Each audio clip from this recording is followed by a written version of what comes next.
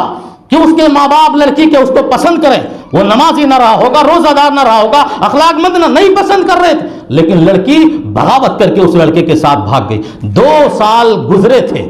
2 سال گزرے تھے، وہ لڑکی کہیں سفر میں تھی، اچانک ایکسیڈنٹ ہوا، اس کی ناک ٹوٹ گئی، اس کی ناک ٹوٹ گئی۔ جب وہ گھر آئی تو وہی شوہر جو 2 سال سے اس سے محبت کر رہا تھا، یہ عشق و معاشقہ کی شادی تھی، خاندانوں سے بغاوت کر کے، ماں باپ کو ناراض کر کے، یہ شادیاں زیادہ دنوں تک نہیں چلتی، وہ طلاق دے دیا یہ کہہ کر کہ میں نے تیری ناک دیکھ کر تجھ سے شادی کی تھی، اب جب تیرے چہرے پر تیری ناک نہ رہی تو ہم تجھے اپنے گھر رکھ کر کیا کریں گے۔ اب وہ ذرا بتاؤ، جس ماں باپ سے ناراض ہو کر وہ لڑکی گئی تھی، وہ ماں باپ کس، دیکھو یہ محبت ہی تو ہے، یہ محبت ہی ہے۔ ہماری لڑکیاں دھوکے پہ دھوکہ کھاتی ہیں، ہماری لڑکیاں فریب پہ فریب کھاتی ہیں۔ ان کا شوہر جو بھاگ کر انہیں لے کر گیا تھا، 2 سال کے بعد چھوڑ کر جاتا ہے کہاں؟ اس کے ماں باپ کے پاس۔ پھر بھی وہ ماں باپ کا دل اتنا بڑا جو ہے رحم دل ہوتا ہے، اتنی محبت اپنی اولاد کے لیے ہوتی ہے کہ وہ اپنی بیٹیوں کو تب بھی اسے پالنے پر راضی ہو جاتا ہے، اپنے گھر اسے رکھتا ہے۔ یہ کیا ہے میرے بھائیو دوست؟ سماج میں، معاشرے میں عشق و معاشقہ کا یہ فتنہ، یہ سب سے بڑا فتنہ موبائل فون ہے،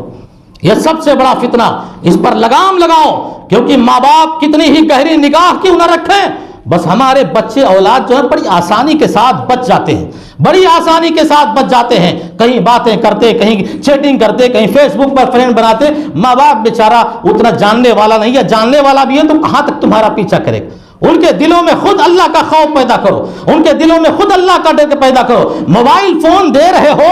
پر ایسے چینلز کو سبسکرائب کرنے کا حکم نہ دو۔ کارٹونوں کو ہمارا بچہ دیکھ رہا ہے، سیریلز کو ہمارا بچہ دیکھ رہا ہے، موویز ہمارا بچہ دیکھ رہا ہے۔ کبھی ہمارے دل میں یہ بھی آتا ہے کہ اپنے بچوں کے سامنے ویڈیو کبھی کوئی قرآن کی تلاوت کی رکھ دیں، کبھی کوئی اہل توحید علماء جو ہوتے ہیں ان کی تقریریں ان کے سامنے رکھ دیں۔ دیکھو جناب عطی اللہ صاحب کتنے سالوں سے خود یہ تقریر جمعہ کا خطبہ ریکارڈ کر رہے ہیں، کئی سال گزر گئے، ابھی تک اس کے سبسکرائب 86 ہوئے۔ اب ذرا آپ اپنے گریبان میں جھانکو